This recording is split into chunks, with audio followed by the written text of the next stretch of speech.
Why male polygamy? The husband with the child wife will eventually need to extricate himself from his schizogenic situation and as a result abandon monogamy for polygamy. He will divide his love between the wife as his protégé and another woman as sex object, to give to the one, take from the other. Protect the one, challenge the other, spare the one, but not the other, the burden of his physical demands. Male polygamy arises from the fact that men need women to satisfy both their nurturing instinct and their reproductive instinct. This suggests that they can love more than one woman at a time. In reality, however, they love only one as a woman, the other as their child. Women are unlikely to suffer from such a confusion, since they satisfy their two disparate instincts with two clearly demarcated classes of persons. They have their children to nurture, their men for sex. And so, women are considered monogamous by nature, while men are polygamous. A man, they say, needs many women. A woman can be content with one man for life. Most men are not aware of the underlying reason for their instability. Since they have sex with their protégé and with their sex partner, though far more frequently with the latter, they assume that having more than one woman is in the nature of male sexuality as such. The signal for the beginning of the man's polygamous phase in the conventional adoptive marriage is the birth of the first child. At this point, even the most fatherly of men will find that his nurturing instinct is fulfilled, and the relatively unfulfilled sex drive begins to clamor for attention. One fine day his longing for unadulterated, or is it uninfantilized, sex becomes so powerful that he dismisses his scruples. Of course he has scruples, since he has no wish to hurt his protégé, and takes a mistress. He now turns from the woman to marry to the one who is good in bed. This step is usually made all the easier for him by his wife who, after the birth of her child, no longer feels compelled to play her role of sex partner with more than minimal involvement.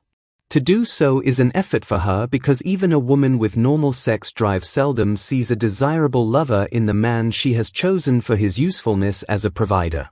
Many women even feel a positive revulsion against having sex with their father substitute, see the Swedish statistics above. They play the role of sex partner as long as it serves as bait, to trap the man into adopting them and siring children with them. Once this aim has been achieved, they increasingly stress their role as protégés, the easiest role to play and the line of least resistance. After this point, such a woman will revert to the role of sex partner only in an emergency, when a rival appears who threatens to take away her provider, for example. A mother no longer needs even to play the role of protégé. Her children will do it for her, more convincingly than she ever could. Their father will go on protecting her in any case, because she is needed by their children. Of course I love my wife and children, says the paterfamilias, as though it were the same kind of love. Yet for him, it is the same love. This semantic confusion sooner or later drives the man who has adopted a wife to polygamy, in the sense of having more than one woman in his life at the same time, as not only the best, but the only available expedient. Not that all men are polygamous even in this limited sense. 2. Many simply cannot afford it. A man never gets anything for nothing in this world. To satisfy his sexual needs through polygamy, he has to be in a position to provide for more than one woman. The prevalence of polygamy anywhere always implies an unequal distribution of wealth. It accurately reflects one kind of social injustice. The number of women a man can have is linked to his income. The bigger the income, the more women he has.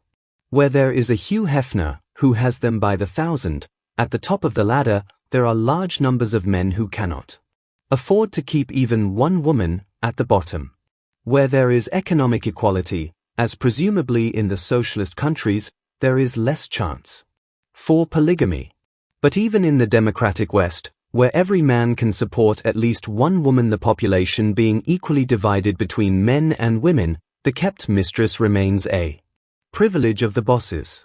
Conditions favor polygamy in the Western developing countries, with their strongly demarcated social classes. In Latin America, For example, bigamy is practically an institution.